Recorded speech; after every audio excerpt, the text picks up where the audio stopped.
hakikisha unafanya jambo la kumgusa Mungu kwa mguso wa tofauti. Maana kama unaomba omba kuliko ulivyokuwa unaomba, kama unahudhuria ibada hudhuria kuliko ulivyokuwa unahudhuria, kama chochote unafanya ndani ya kanisa fanya kama hautafanya tena.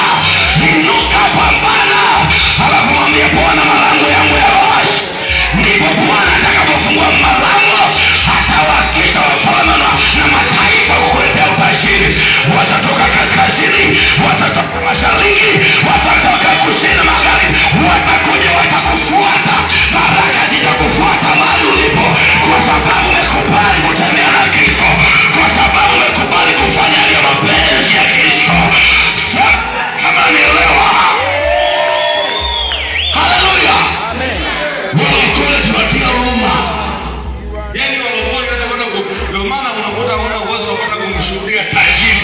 Sema Yesu anakupenda. Unasemaje Yesu anakupenda wewe mwenyewe shida zimekuja. Wow.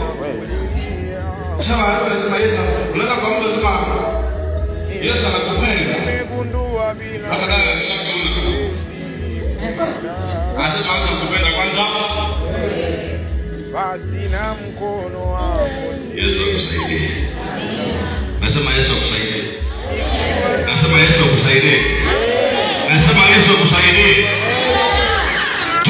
Tuko sawa, tuko vizuri. Yesu atakapokusaidia malaki, tutakapokuendea watu wa mataifa, hatutaenda kwa akili zetu hapa.